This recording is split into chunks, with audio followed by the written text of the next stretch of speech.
शानं ज्ञानिनामग्रगण्यं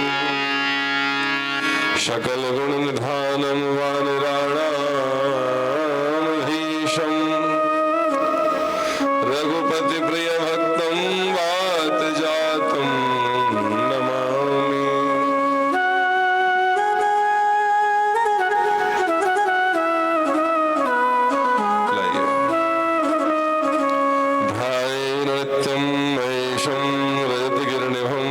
चारुचन्द्रावतंसं रत्नाकल्पोज्ज्वलाङ्गं परशुमृगवराभीतिहस्तं प्रसन्नं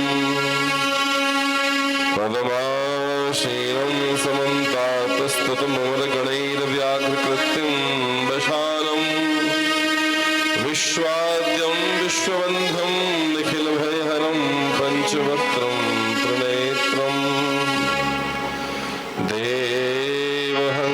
समारंभो निम्बादित्यं चतुर्थकम् अस्मदाचार्यपर्यन्तां वन्दे गुरुपरम्पराम्। अस्मद्गुरुभ्यो नमः। अस्मद्परं गुरुभ्यो नमः। अस्मद्परात्पर परब्रह्म श्री सद्गुरु चरणकमलेभ्यो नमः। इष्ट देवताभ्यो नमः। कुलदेवताभ्यो नमः। ग्राम देवताभ्यो नमः।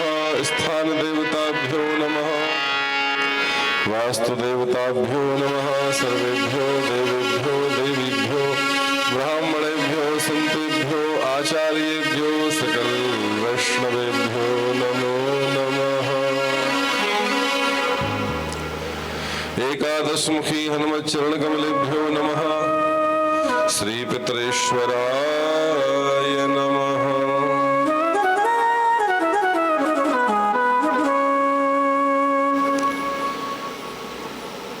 भगवान की गौरव गाथा में प्रवेश करने से पूर्व भगवत नाम का आश्रय ग्रहण करें।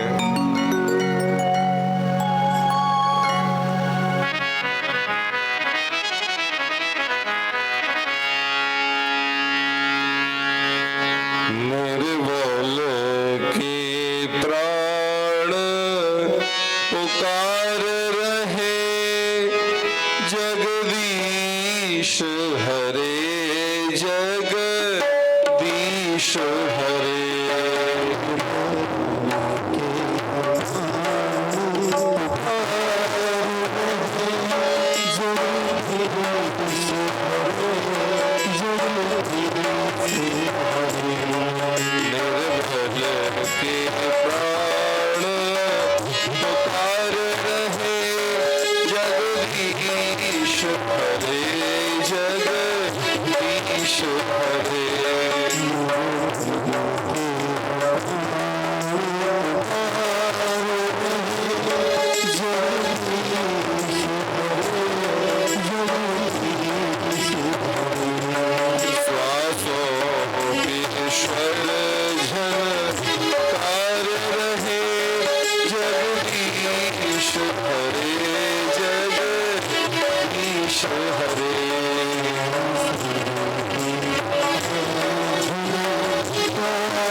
हिमालय सागर में,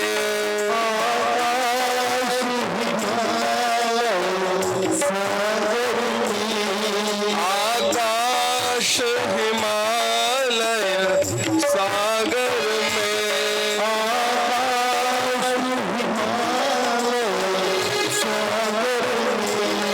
पृथ्वी पाताल चराचर में,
विश्वनाथ भगवान की शिव महापुराण की आज के आनंद की हर हर महादेव, हर हर महादेव, हर हर महादेव।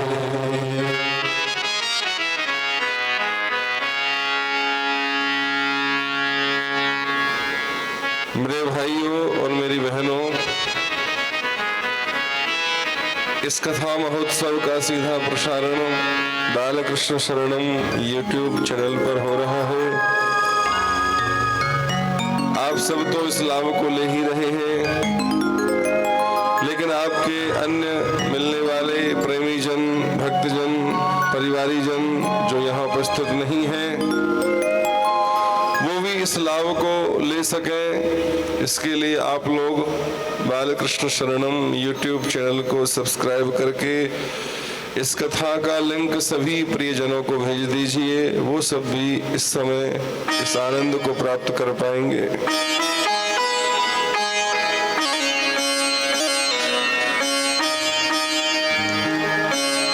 परमानंद रूप, ज्ञान स्वरूप, चित स्वरूप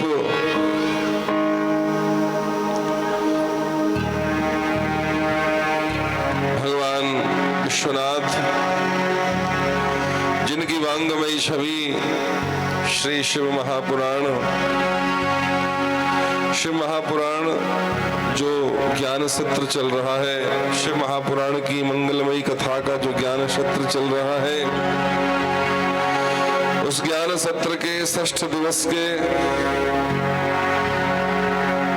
मंगलमय इस दिव्य भव्य आयोजन में आप सभी एकत्रित हुए हैं। कल रात्रि काल की वेला में हम सब लोगों ने बड़े भाव से भगवान शंकर का विवाह उत्सव मनाया। अच्छा भैया, हम लोग भगवान का उत्सव क्यों मनाते हैं? इतने सारे लोग हैं, इतनी बड़ी दुनिया है, हम भी उसमें हैं, आप लोग भी उसमें हैं। भगवान का उत्सव तो सभी लोग मना रहे हैं, और आप न मनाएं, हम न मनाएं, तो भगवान पर कोई फर्क है? भगवान पर तो कोई फर्क नहीं है, लेकिन आप लोगों के जीवन में, हम लोगों के जीवन में फर्क पड़ जाएगा। महापुरुषों ने देखा, गुरुजनों ने देखा कि संसार के लोग बड़े परेशान हैं। क्या बात है, क्यों परेशान हैं? इन संसार के लोगों के बच्चों का विवाह नहीं हो रहा है, इसलिए परेशान हैं। अब जो साधु जीवन में हैं, जिनका परिवार से कोई लेना देना ही नहीं है, वो तो भजन में ही आनंद का अनुभव करते हैं।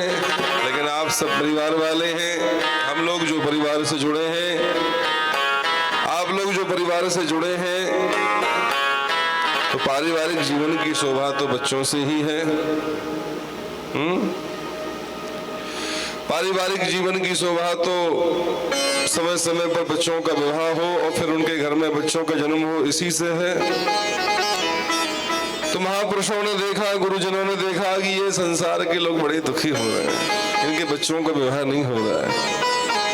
तो महात्माओं ने आज्ञा दी, गुरुजनों ने आज्ञा दी, भगवान का विवाह उत्सव मनाइए।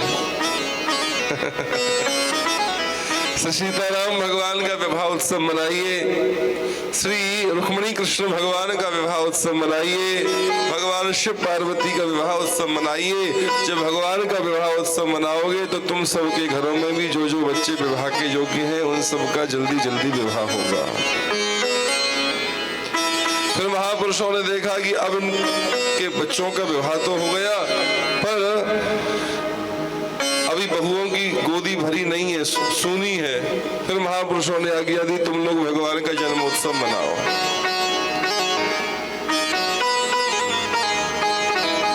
तुम भगवान का जन्मोत्सव मनाओ, अपने बच्चों से मनवाओ, तो तुम्हारी बहुओं की, बेटियों की गोदी भरेगी।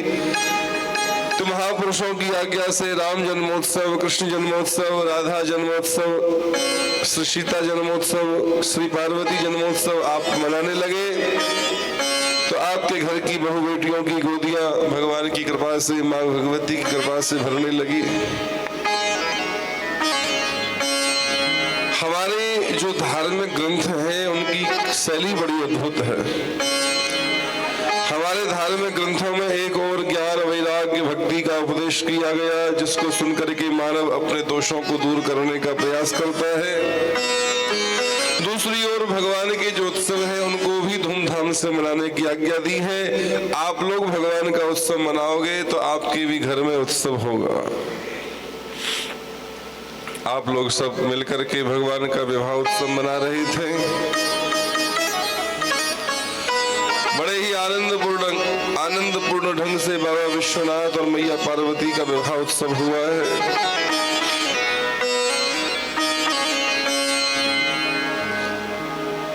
भगवान शिव विदा हुए हिमाचल नगर से कैलाश के लिए, मैया पार्वती भी विदा हुई।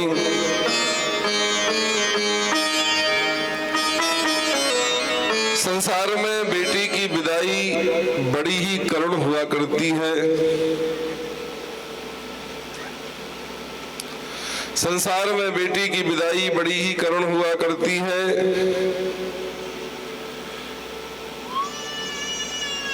पार्वती मैया के जो पिता है वो हिमाचल हैं, वो पर्वत के रूप में है, वो पहाड़ के रूप में है। और पहाड़ क्या कभी रोता है? पर्वत क्या कभी रोता है? लेकिन जो कभी न रोया हो वो बेटी की विदाई में रोता है। सीता मैया के पिता हैं जनक महाराज। संसार की किसी वस्तु में उनका मन नहीं है, संसार की कोई वस्तु उन्हें मोहित नहीं कर पाती। बड़े बड़े महात्मा उनसे सत्संग करने आते हैं, लेकिन श्री सीता जी की विदाई में वो भी रोए हैं। बेटी की विदाई सदा ही करुण हुआ करती है, हर पिता को रुला देती है।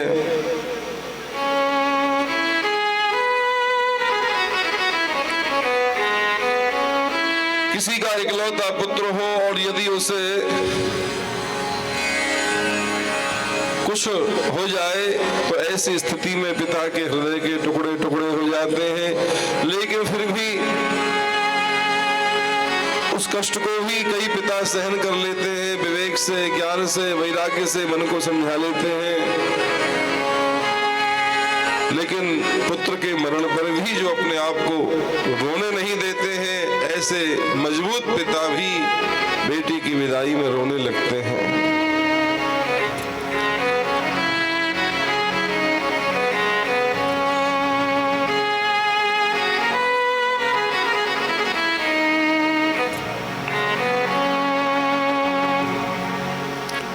बेटी की विदाई सदा ही करुण हुआ करती है। और मैं आप सबसे विशेष रूप से कह रहा हूं कि दूसरों की बहन बेटियों का आप लोग आदर करना सीखो।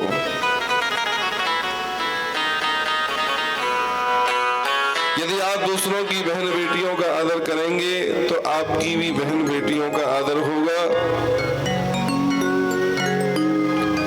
किसी दूसरे की बहन का विवाह आपके साथ में हुआ है, आपकी भी बहन का विवाह किसी के साथ में होगा। आप किसी की बहन के लिए सुख प्रदान करोगे तो आपकी भी बहन के लिए कोई सुख प्रदान करेगा।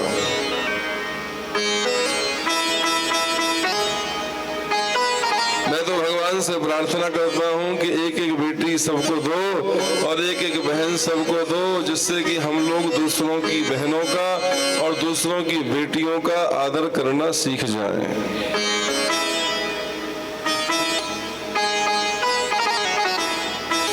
यत्र नारिश्च पूज्यन्ते रमन्ते तत्र देवता। जहाँ मात्र शक्ति का आदर है, जहाँ नारियों का सम्मान है, वहाँ पर देवी देवता निवास करते हैं। वंशोच्छेदः दारिद्र्यं स्त्री संताननात् भवेत्। मातृ शक्ति का, नारी शक्ति का जहाँ तिरस्कार होता है उस परिवार में से वंश नष्ट हो जाता है और उस परिवार में से लक्ष्मी भी नष्ट हो जाती है, संपत्ति भी नष्ट हो जाती है। मैया पार्वती की विदाई हुई है और जब मैया की विदाई हो रही थी तो ऋषि पत्नियों ने मैया को समझाया है, उनको पतिव्रत धर्म का उपदेश किया है। भैया समझाया तो उसे जाता है जो कोई भूल कर सकता है, ये जगत माता है, इनसे क्या भूल होगी, फिर इनको क्यों समझाया गया? अरे इनको तो बहाना बनाया है, हम सबको ही समझाया है। कभी कभी हम किसी दूसरे के माथे पर रख करके किसी दूसरे को समझाना चाहते हैं, कह किसी और से रहे हैं पर हम सुना किसी और को रहे हैं। कभी कभी ऐसा होता है, किसी दूसरे के माथे पर धर के किसी दूसरे को ही सुनाते हैं। तो मैया पार्वती को तो बहाना बनाया, बाकी हम सबको ही समझाया है, पतिव्रत धर्म का उपदेश किया है। करे हो सदा शंकर पद पूजा, नारी धर्म पति देव न दूजा। संसार में जो पतिव्रता नारी है वो पतिव्रत धर्म के प्रभाव से इस संसार के समस्त सुखों को भोग करके अंत में भगवान शिव के धाम में जा करके बाबा विश्वनाथ और मैया पार्वती के चरणों में रह करके उनके चरणों की सेवा करती हुई अपने जीवन को धन्य बना लेती है। ब्रवीण बंधु भगवान की जय। कई तरह की पतिव्रताएं होती हैं। एक पतिव्रता तो वो है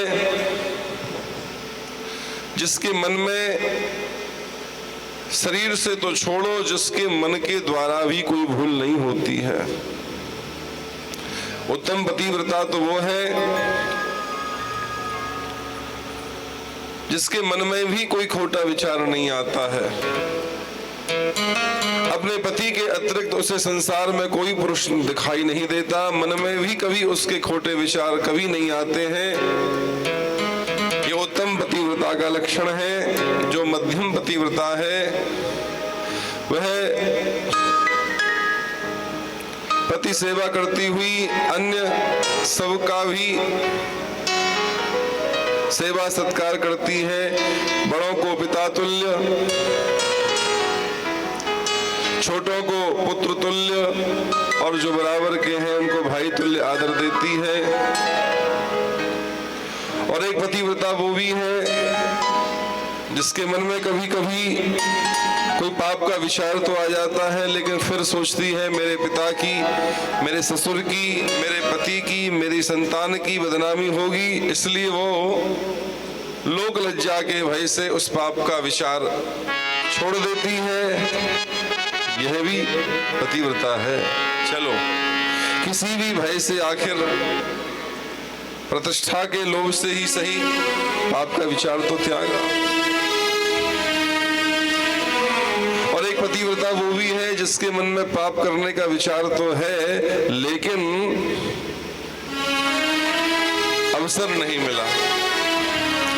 अवसर नहीं मिला, मैं अपराध तो करना चाहता हूं लेकिन मुझे अवसर नहीं मिला, समय नहीं मिला, स्थान नहीं मिला, अवसर ही नहीं मिला, तो मेरे द्वारा जो पाप होना था वो नहीं हुआ।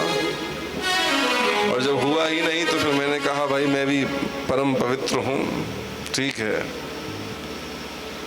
कहीं ना कहीं भगवान की भी इच्छा थी कि तुम्हारा नियम बना रहे, तुम्हारा धर्म भंग न हो, इसीलिए तो अवसर नहीं मिला, वरना मिल गया होता।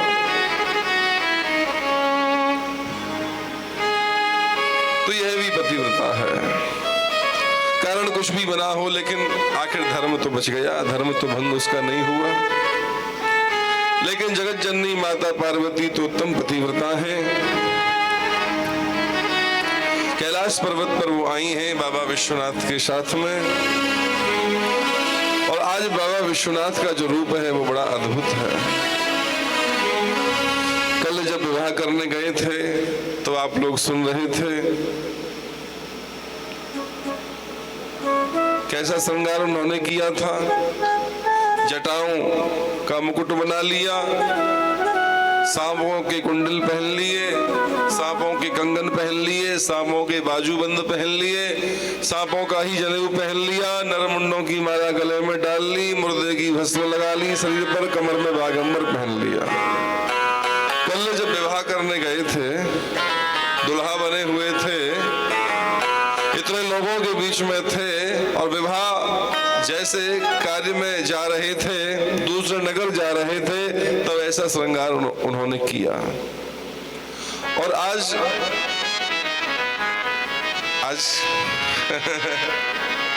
आज तो विवाह हो ही गया है और विदा होकर के अपने स्थान पर आ गए हैं। आज कहीं जाना भी नहीं है, आज किसी से मिलना भी नहीं है, आज तो अपने स्थान पर रहना है। और जो कुछ लोग हैं वो अपने ही हैं, कोई बाहर का है भी नहीं। लेकिन आज बाबा का बहुत सुंदर दर्शन भक्तों ने किया, बहुत प्यारी छवि बाबा विश्वनाथ की भक्तों ने देखी। कुंद इंदु दर गौर शरीरा,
शरीरा। आज बड़ा सुंदर स्वरूप है, कर्पूर गौरम, कपूर के जैसे गोरे रंग के दिखाई दे रहे हैं बाबा विश्वनाथ। बहुत सुंदर वेश उन्होंने धारण किया है, महात्माओं जैसे सुंदर वस्त्र पहने हुए हैं, बड़ी लंबी लंबी उनकी भुजाएं हैं, बड़ा दिव्य दर्शन उनका हो रहा है। तो विवाह करने गए, इतने लोगों के बीच में गए, तब कोई श्रृंगार नहीं किया। और आज जब अकेले में बैठे हैं, कहीं बाहर नहीं जाना है, कुछ दो चार हैं भी तो वो अपने बड़े खास हैं, तो आज इतना सुंदर वेश धारण कर लिया। कारण क्या है? उस समय श्रृंगार न करने का कारण क्या है? उस समय श्रृंगार न करने का कारण यह है, बाबा विश्वनाथ ने अपने चरित्र से संदेश दिया है कि जब लोगों के बीच में जाते हो तो बहुत ज्यादा बनावटीपन मत करो, जैसे हो वैसे ही दिख जाओ। आपने कहा कि महाराज जी कथा हो रही है, व्रत कर रहे हो, और हमने ऐसे ही झूठ बोल दिया, हाँ हाँ हमारा तो व्रत चल रहा है। और भैया ऐसा वैसा साधारण व्रत नहीं है, पूरे 9 दिन तक हमने पानी भी छुआ नहीं है, ऐसा व्रत हमारा चल रहा है। तो आप बड़े प्रसन्न होंगे, आप हमारी बड़ी प्रशंसा करेंगे, जो मिलेगा उसी से आप हमारी प्रशंसा करेंगे। लेकिन सच्ची बात तो यह है कि हम व्रत तो कर ही नहीं रहे हैं। तो एक ना एक दिन तो हमारी असलियत प्रकट हो जाएगी, और जब प्रकट होगी तो फिर आप हमको गाली दोगे, हमारी बुराई करोगे, हमें देखना नहीं चाहोगे, जो मिलेगा उससे हमारी बुराई करोगे। तो सच्चाई तो एक दिन प्रकट होनी ही है, और जब प्रकट होनी है तो हम ही कर दें। हमारे बारे में कोई और क्यों कहे, हम ही कह दें, वो ज्यादा अच्छा रहेगा।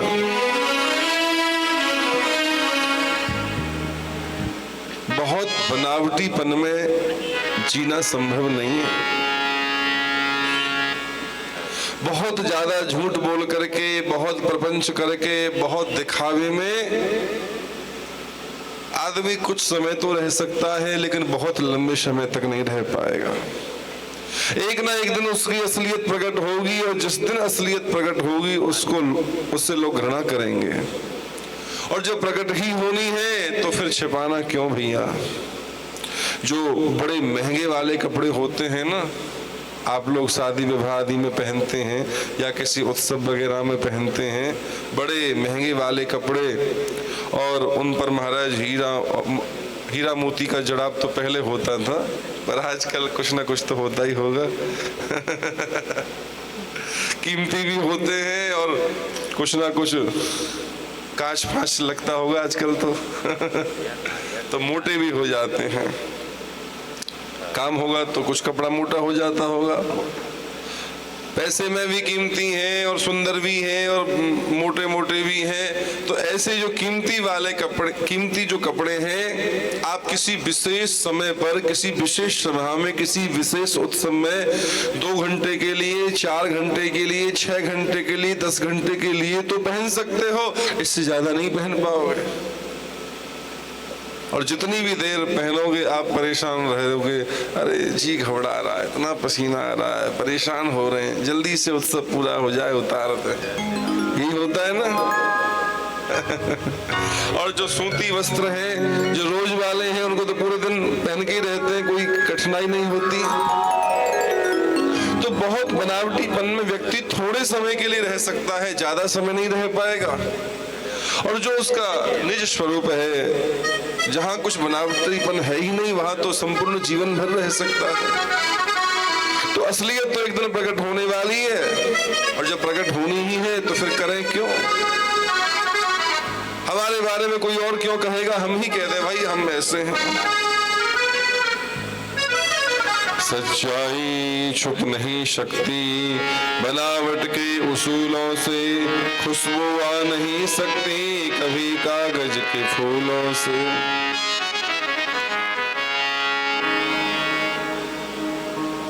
अच्छा, आपने जब पूछा कि व्रत कर रहे हो तो हम सही बात बता देते तो ज्यादा अच्छा रहता। भैया देखो, हमसे व्रत नहीं हो रहा है। हम तो दिन में 2-3 बार भोजन कर लेते हैं, चाय भी पी लेते हैं, नींबू पानी भी पी लेते हैं, सब पी लेते हैं। बस ठीक। तो हो सकता है आप हमारी प्रशंसा नहीं करते, लेकिन बुराई भी आप नहीं करेंगे। आपको घृणा भी नहीं होगी, क्योंकि हमने ऐसा कुछ किया ही नहीं है जो आपको घृणा हो। तो यदि समाज के साथ में बहुत लंबे समय तक जुड़ करके रहना है तो बनावटीपन मत करो, व्यवहार में स्पष्टता रखो, पारदर्शिता रखो। इसलिए समाज के बीच में बाबा गए तो जैसे थे वैसे ही चले गए। देख लो मुझे भाई, मैं तो ऐसा हूं। और आज एकांत में इतना सुंदर वेश धारण किया, इसका संकेत यह है कि सचमुच यदि सुधरना आप लोग चाहते हैं तो एकांत में सुधरो। जब लोग देख रहे हैं आपको, तब सुधरने की जो बात है ना, वो इतनी बढ़िया नहीं है। लेकिन जब कोई नहीं देख रहा हो, उस समय आप सुधरने का प्रयास करेंगे, वो सच्ची बात है।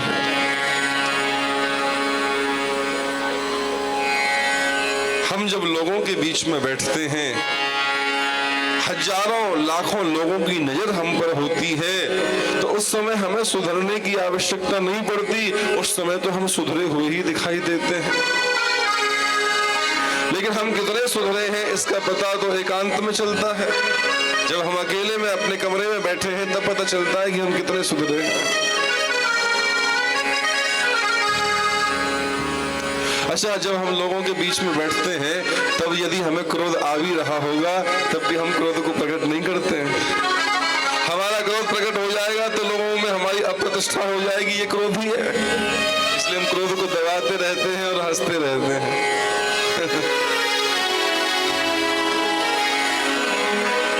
तो समाज के बीच में बैठते समय सुधरने की आवश्यकता नहीं है, क्योंकि उस समय तो दुनिया का हर व्यक्ति सुधरा हुआ ही दिखाई देता है। और वो सचमुच कितना सुधरा है इसका पता तो एकांत में चलता है कि वो जब अकेले में बैठा है तब क्या कर रहा है। और एकांत भी दो तरह का है। हमारे कमरे में हम अकेले हैं, उस समय हम क्या कर रहे हैं, ये जो एकांत है ये शरीर का एकांत है। और मन का एकांत क्या है?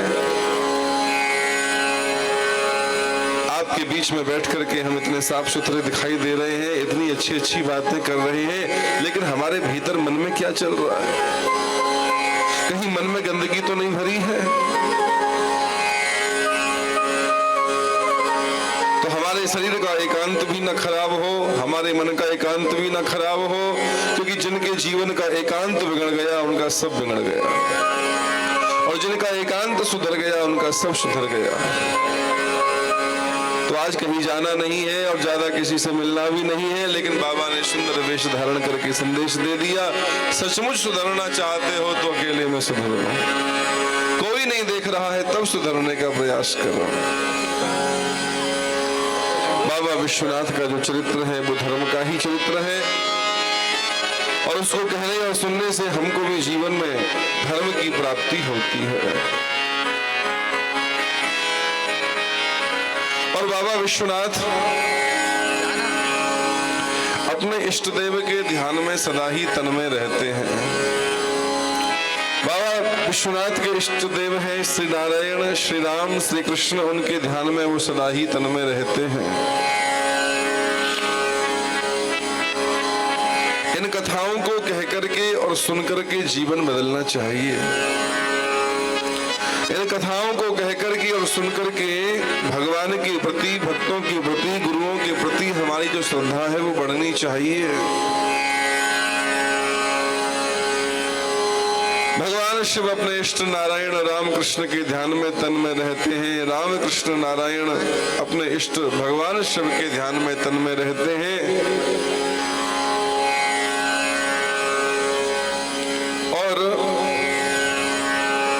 जैसा चिंतन हमारा चलता रहता है, जैसी मनस्थिति हमारी रहती है, वैसा असर हमारे जीवन में होता है। भगवान श्री नारायण राम कृष्ण सतोगुण के स्वामी हैं, और सतोगुण का रंग सफेद माना गया है। तो शिव जी जब राम कृष्ण नारायण का ध्यान करते हैं तो शिव जी का रंग भी सफेद हो गया, शिव जी भी गोरे रंग वाले हो गए, कर्पूर गौरम, कपूर के जैसे गोरे हो गए। अपने स्वामी नारायण राम कृष्ण का ध्यान करते करते शिव जी का रंग भी गोरा हो गया है।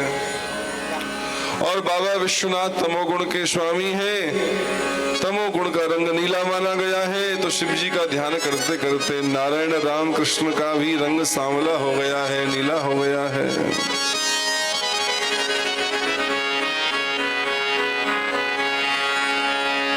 अच्छा, राम जी का आयुध क्या है? राम जी का आयुध है धनुष,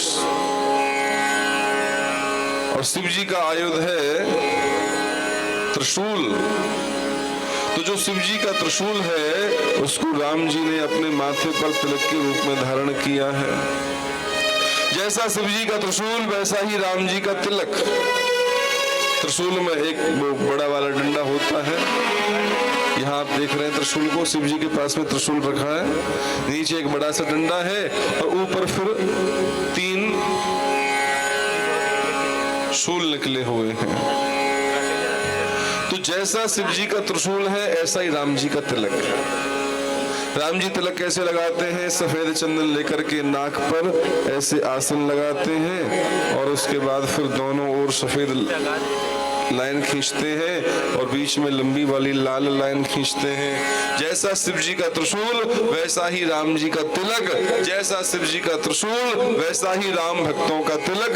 शिव जी के त्रिशूल को राम भक्तों ने और भगवान श्री राम ने अपने माथे पर तिलक के रूप में स्वीकार किया है।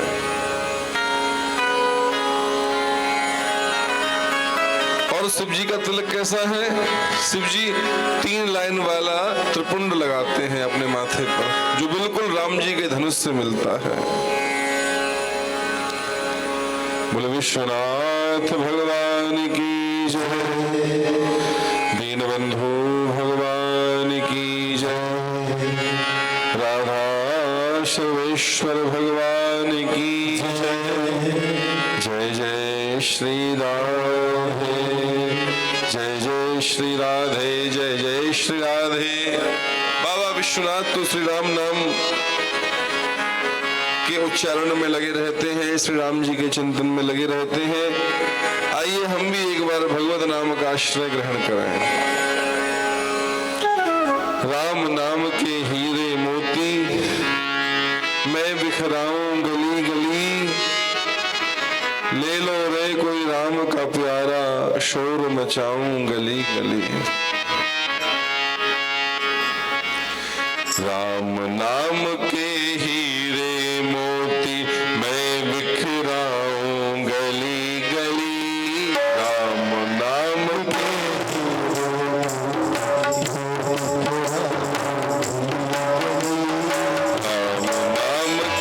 हीरे मोती मैं बिखराऊं गली गली।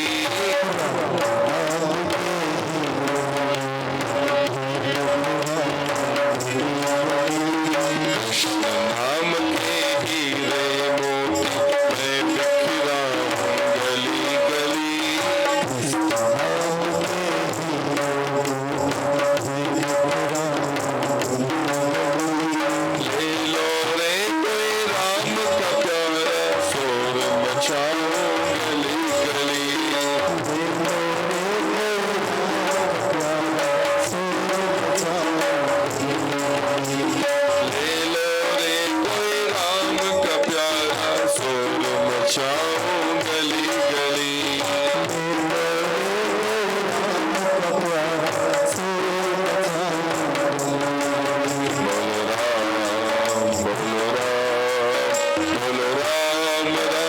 राम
का मेला 2 दिन का है।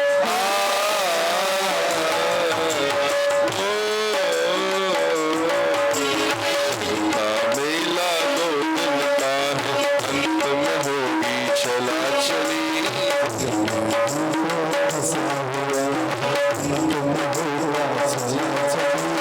ले लो रे कोई राम का प्यारा, शोर मचाओ भली भली।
विश्वनाथ भगवान की श्री राघवेंद्र सरकार की। भगवान शिव के यहाँ पर स्वामी कार्तिकेय का जन्म हुआ है। भगवान शिव के जो बड़े पुत्र हैं उनका नाम है स्वामी कार्तिकेय, जिनका एक नाम स्कंद भी है और उनको षडानंद भी कहते हैं। स्वामी कार्तिकेय का जन्म हो गया है। बाबा विश्वनाथ के यहाँ बड़ा सुंदर आनंद उत्सव मनाया गया है। महर्षि विश्वामित्र के द्वारा भगवान श्री स्कंद के समस्त संस्कार संपन्न हुए हैं। बालक स्कंद ने क्रौंच पर्वत का भेदन किया है। इंद्र के द्वारा बालक पर वज्र प्रहार हुआ। शाख विशाख आदि का उत्पन्न होना। स्वामी कार्तिकेय के 6 मुख प्रकट हुए और उन्होंने 6 माताओं को आनंद प्रदान किया है। स्वामी कार्तिकेय एक बार स्वर्ग गए और स्वामी कार्तिकेय के बाल रूप को देख करके 6 माताओं के मन में भाव जगा कि ये हमारी गोदी में खेलते, हमारा दूध पीते, हम इनको पुत्र भाव से प्रेम करती तो कितना अच्छा होता। तो 6 माताओं का मनोरथ पूर्ण करने के लिए स्वामी कार्तिकेय के 6 मुख प्रकट हो गए। 6 माताओं का दूध पीने लगे, 6 माताओं की गोदी में खेलने लगे। 6 माताएं उनको वात्सल्य करने लगी, वात्सल्य भाव प्रदान करने लगी। तो 6 माताओं का प्यार पाने के लिए, 6 माताओं का दूध पीने के लिए स्वामी कार्तिकेय के 6 मुख उत्पन्न हो गए और उनके 6 मुख हैं, इसीलिए उनका नाम षडानन है। बोले श्री कार्तिकेय जी महाराज की जय। बोले राधा सर्वेश्वर भगवान की जय। जय जय राधे राधे। जय हो। पार्वती के कहने पर, माता पार्वती के कहने पर शिव द्वारा देवताओं तथा कर्म साक्षी धर्माधिकों से कार्तिकेय के विषय में जिज्ञासा करना और अपने गणों को कृतिकाओं के पास भेजना। नंदेश्वर और नंदकेश्वर और कार्तिकेय का बड़ा सुंदर वार्तालाप हुआ है। कार्तिकेय जी कैलाश के लिए प्रस्थान करते हैं। बोले विश्वनाथ भगवान की जय। दीनबंधु भगवान की जय। मैया पार्वती ने अपने पुत्र कार्तिकेय से मिलने के लिए सुंदर रथ भेजा है। उस रथ पर विराजमान होकर के स्वामी कार्तिकेय कैलाश पर्वत पर आए हैं। कैलाश पर्वत पर स्वामी कार्तिकेय आए, उनका महान उत्सव मनाया गया है, उनका महाअभिषेक किया गया है। देवताओं के द्वारा उनको अस्त्र शस्त्र दिए गए हैं और स्वामी कार्तिकेय ब्रह्मांड के अधिपति के रूप में अब नियुक्त हुए हैं।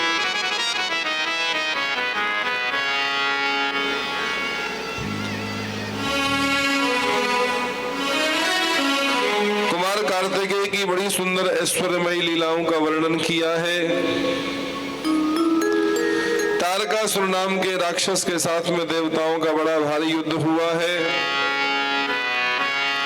देवराज इंद्र, विष्णु आदि महापुरुषों ने तारकासुर के साथ में युद्ध किया है, लेकिन ये तारकासुर किसी से हारता ही नहीं है, क्योंकि तारकासुर के पास में वरदान है कि भगवान शिव का पुत्र कार्तिकेय ही मुझे मार पाए।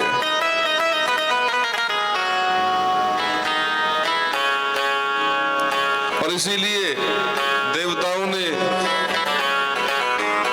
शिव जी की समाधि को भंग किया। बाबा शिव तो समाधि में थे, देवताओं ने शिव जी की समाधि को भंग किया, जिससे कि बाबा विश्वनाथ का विवाह हो जाए और स्वामी कार्तिकेय का जन्म हो और वो तारकासुर को मार के हमें सुखी कर दें। इसीलिए देवताओं ने शिव जी की समाधि को भंग किया था और देवताओं की इच्छा के अनुसार स्वामी कार्तिकेय का जन्म भी हो गया है। और अंत में सब देवताओं ने स्वामी कार्तिकेय को अपने प्रधान सेनापति के रूप में स्वीकार किया और वो तारकासुर से युद्ध करने के लिए उसके सामने आए हैं। तारकासुर ने देवताओं को फटकार लगाई है, तुम इतने बलवान होकर के भी पीछे हो और इस छोटे से बच्चे को आगे कर दिया है। अंत में बड़ा भयंकर युद्ध तारकासुर का स्वामी कार्तिकेय से हुआ और स्वामी कार्तिकेय के द्वारा तारकासुर का वध हुआ है।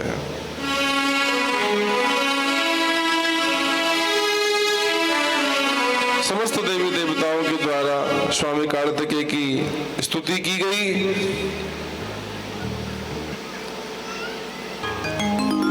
एक बार मैया पार्वती की कुछ सखियों ने मैया से कहा, मैया आपका भी कोई गण होना चाहिए।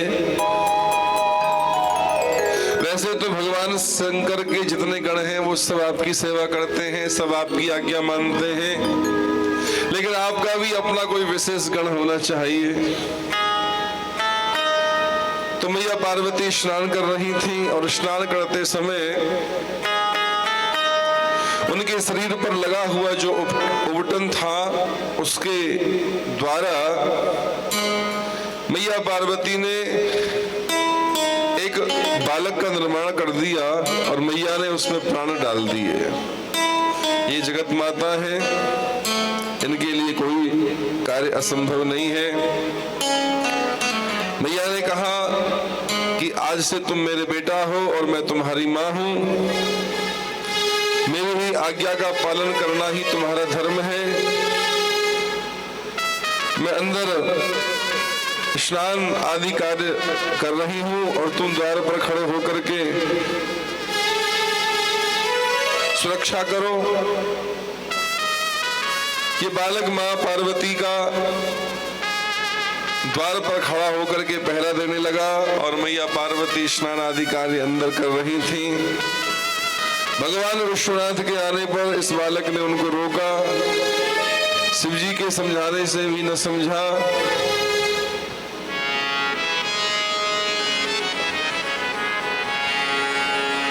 शंकर भगवान ने बहुत समझाया इस बच्चे को, लेकिन ये तो समझने के लिए राजी नहीं है। अंत में शिव गणों ने जाकर के इस बालक से युद्ध किया है, लेकिन इस बालक ने शिव जी के गणों को युद्ध में हरा दिया। इस बालक से युद्ध करने के लिए स्वामी कार्तिकेय आए, वो भी युद्ध में हार गए।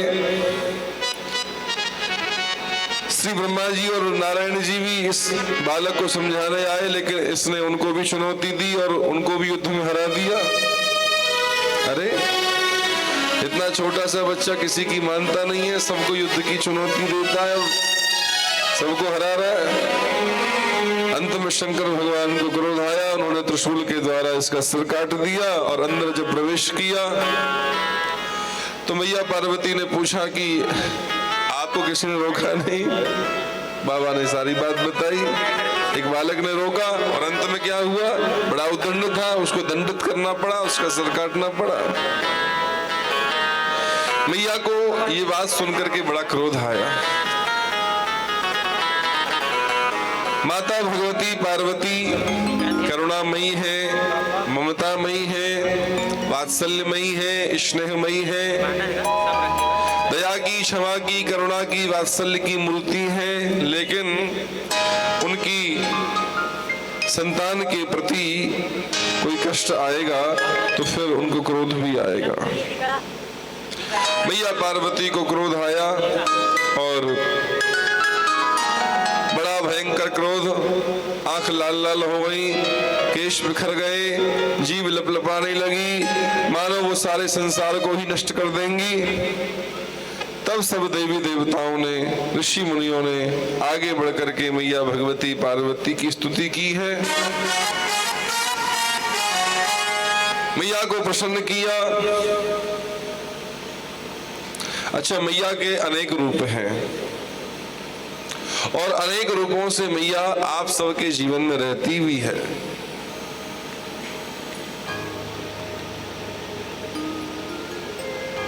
स्वर चलाते रहे। मैया के अनेक रूप हैं और अनेक रूपों से वो आपके जीवन में निवास करती है। या देवी सर्वभूतेषु विद्यारूपेण संस्थिता नमस्तस्यै नमस्तस्यै नमस्तस्यै नमो नमः। आप लोगों के जीवन में जो विद्या है वो भी माँ भगवती का ही रूप है। माँ भगवती ही विद्या रूप से आपके जीवन में निवास कर रही हैं।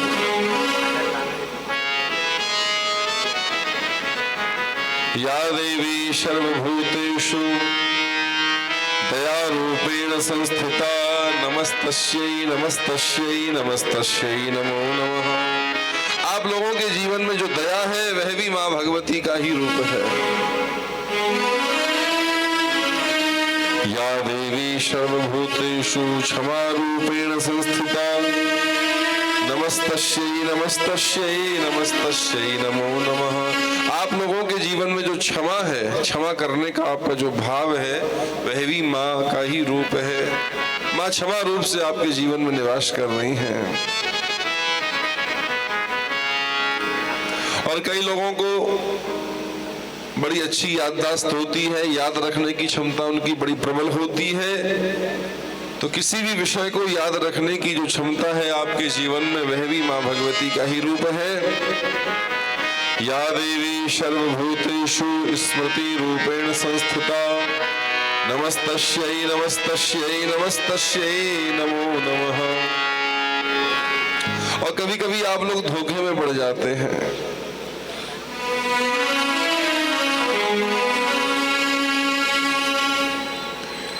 अचानक से रात्रि में आप लोग उठे, सोते सोते रात्रि में आप लोग उठे, और जब उठे तो आपको ऐसा कुछ लगा कि आंगन में सर्प पड़ा है। रात्रि में सोते सोते अचानक से आप उठे तो आपको लगा कि शायद आंगन में सर्प पड़ा है। ऐसा धोखा हो गया।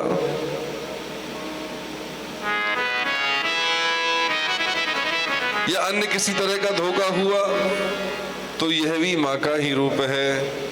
या देवी सर्वभूतेषु भ्रांति रूपेण संस्थिता नमस्तस्यै नमस्तस्यै नमस्तस्यै नमो नमः।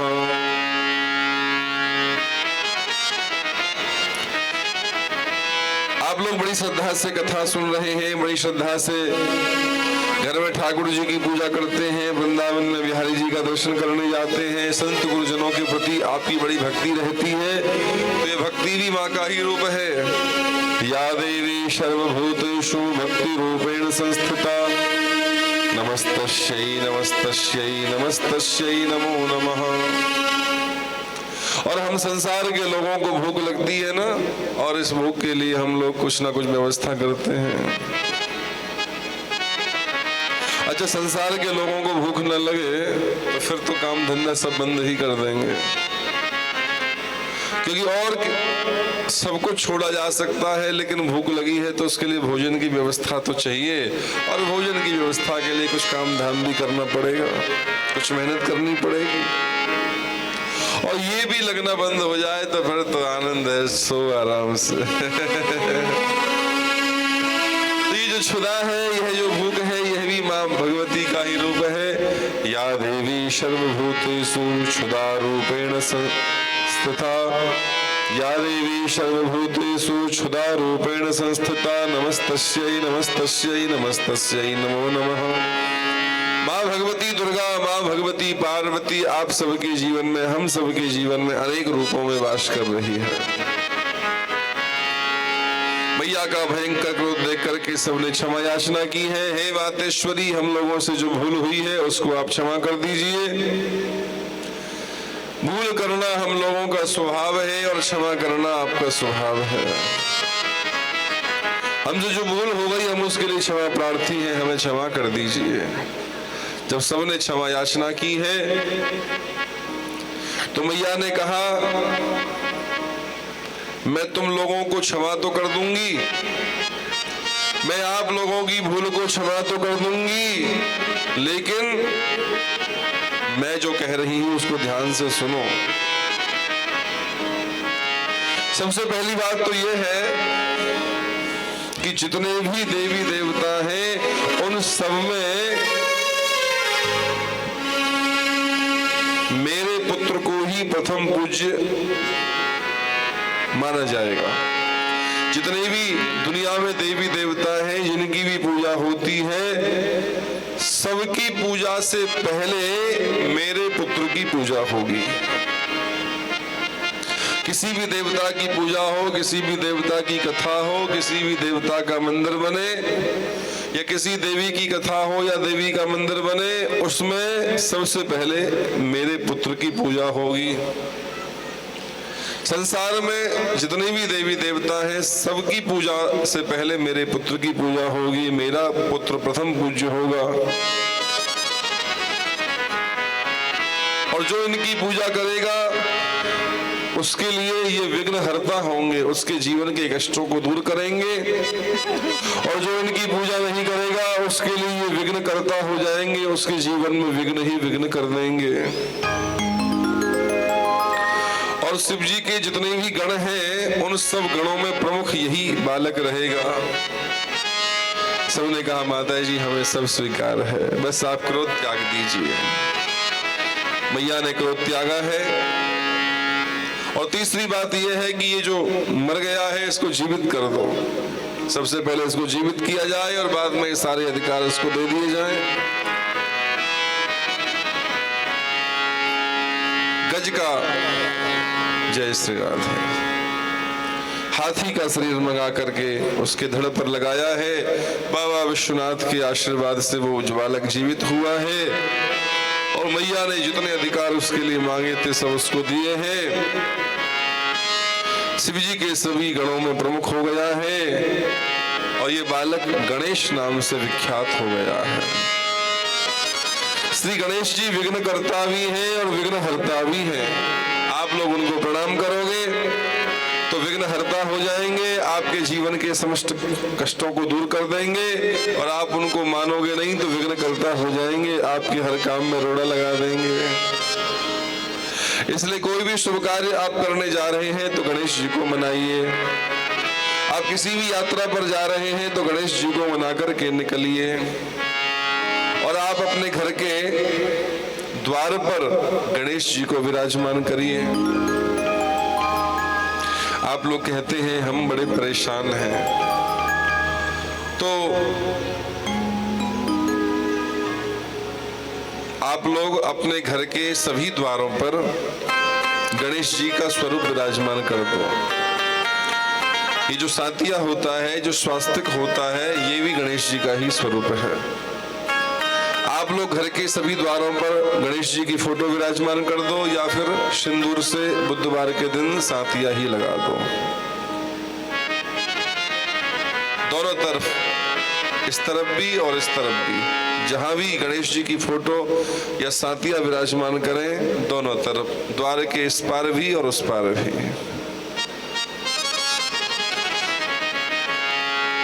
तो आपके जीवन में श्री गणेश जी विघ्न हरता बनकर के आ जाएंगे। आपके जीवन के विघ्नों को हरने लग जाएंगे।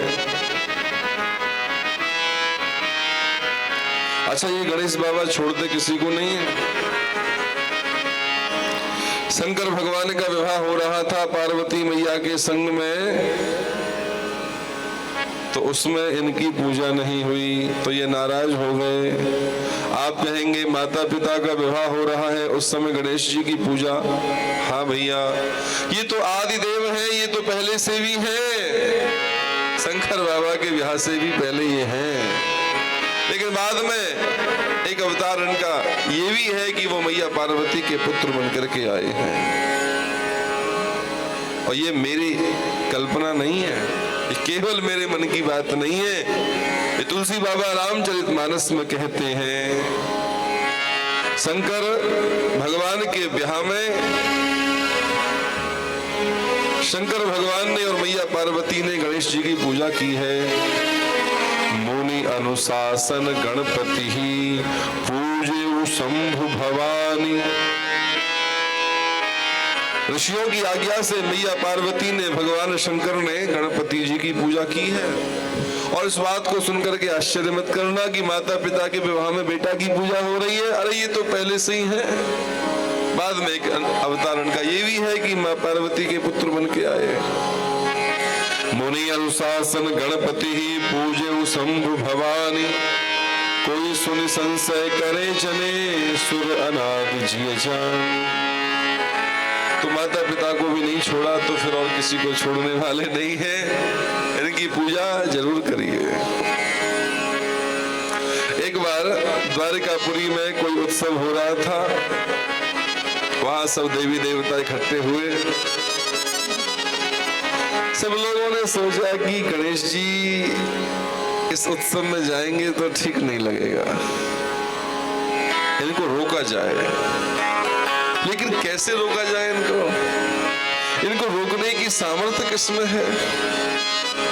और जो रोकेगा इनको वो इनकी क्रोध का भाजन बन जाएगा। तब देवताओं ने एक चाल चली कि मीठी मीठी बात करके इनको रोका जाए। झगड़ा करने की तो ताकत किसी में है नहीं, मीठी मीठी बात करके इनको रोका जाए। अच्छा, सबने जाकर के प्रणाम किया और हाथ जोड़ के कहा, महाराज एक बड़ी समस्या है। क्या समस्या है?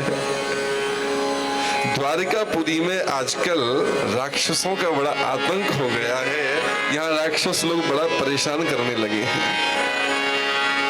अब कभी कोई ना कोई राक्षस आ ही जाता है आक्रमण करने के लिए, परेशान करने के लिए। और जब उत्सव हो रहा है तब तो वो लोग ज्यादा आएंगे उत्सव को बिगाड़ने के लिए।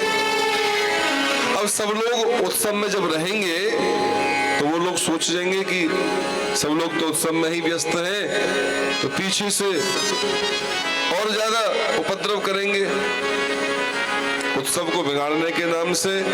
और सब लोग उत्सव में व्यस्त हैं, इधर लोगों का ध्यान कम है, तो फिर ज्यादा परेशान करेंगे। वो राक्षस बड़े बलवान हैं, कई देवता लोग मिलकर के भी उनको नहीं रोक सकते हैं।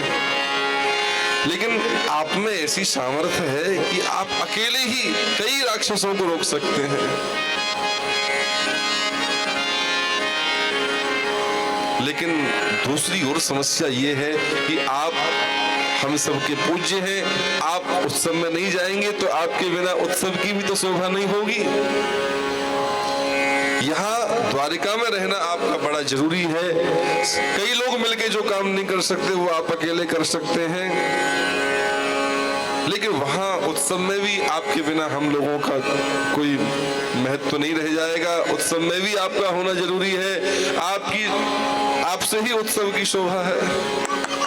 ऐसी मीठी मीठी बात कही। गणेश बाबा बोले कोई बात नहीं है, तुम सब लोग जाओ उत्सव मनाओ और मैं यहाँ बैठ करके द्वारिकापुरी की रक्षा करता हूँ। तुम लोगों के साथ में मेरा आशीर्वाद है, खूब प्रेम से उत्सव करो और मैं यहाँ रह के द्वारिका की रक्षा करूंगा। देवता हंसने लगे एक दूसरे को कह के कि बिना लाठी के सांप मर गया। उनको मना भी नहीं करना पड़ा और वो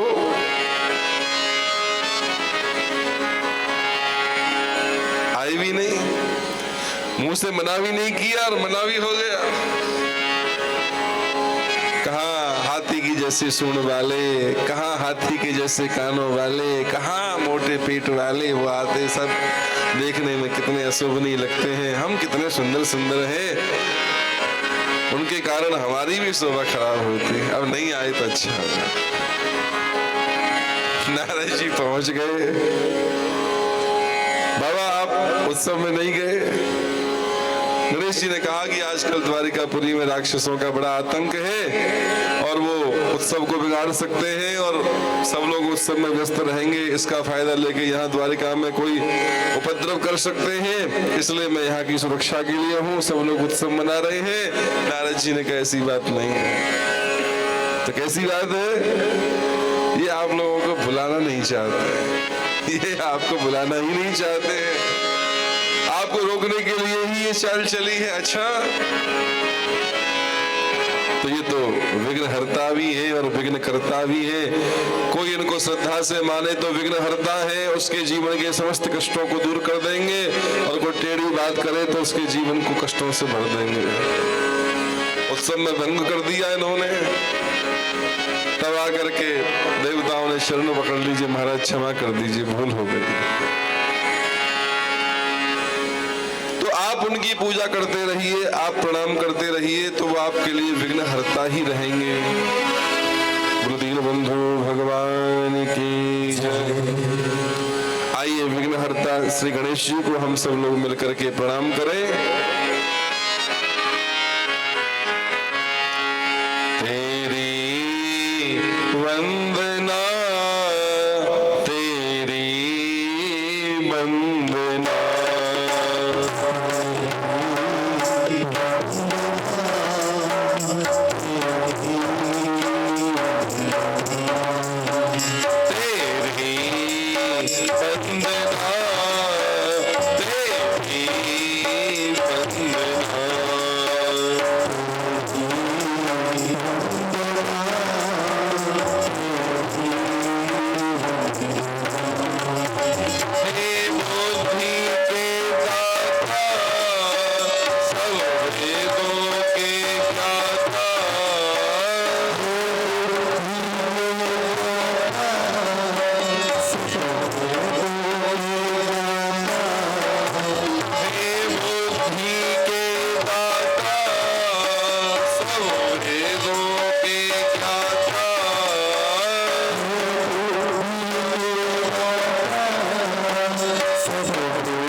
गणेश जी महाराज की जय हो।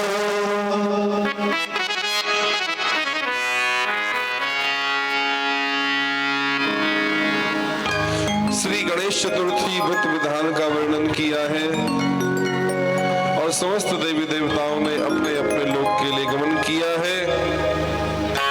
स्वामी कार्तिकेय और श्री गणेश जी की बाल लीलाओं का वर्णन है।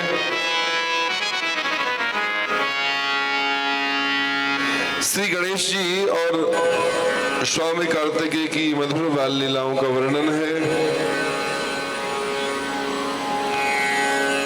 भगवान शिव के दोनों पुत्र स्वामी कार्तिकेय और गणेश जी जब बड़े हुए तो पहले विवाह किसका किया जाए, ये प्रश्न आया। तो एक बात रखी गई दोनों पुत्रों के सामने कि जो इस पृथ्वी की परिक्रमा पहले करेगा, संपूर्ण पृथ्वी की परिक्रमा जो पहले करने में सफल होगा, उसी को श्रेष्ठ मानते हुए उसका पहले विवाह होगा। और इस बात को सुनकर के स्वामी कार्तिकेय अपने वाहन मयूर पर बैठ करके पृथ्वी की परिक्रमा के लिए चले गए।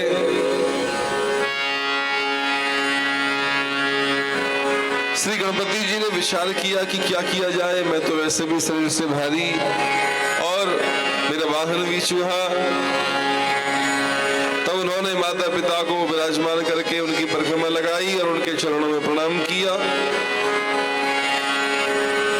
भगवान विश्वनाथ ने और मैया पार्वती ने कहा कि हे गणपति, तुम्हारे भाई कार्तिकेय परिक्रमा के लिए चले गए और तुम अभी तक विचार ही कर रहे हो।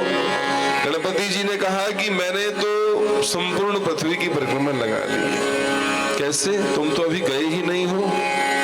गणपति जी ने कहा कि मैंने माता पिता की परिक्रमा करके उनके चरणों में प्रणाम करके संपूर्ण पृथ्वी की परिक्रमा लगाने का फल प्राप्त कर लिया। और ये बात तो सच ही है। ये बात शास्त्र सम्मत है, गुरुजनों के सम्मत है। अब इस बात को झुटलाया भी तो नहीं जा सकता है। और इस प्रकार से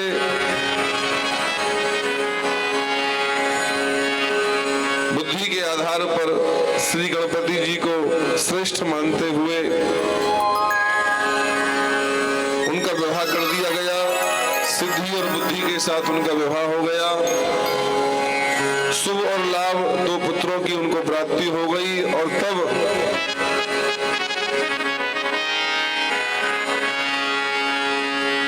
दो पुत्र श्री गणपति जी को हो गए। तब स्वामी कार्तिकेय पृथ्वी की परिक्रमा करके लौट रहे थे। रास्ते में मिल गए नारद बाबा। नारद बाबा ने सारी बात उनको बता दी और वो इस बात से दुखी हो गए कि मेरे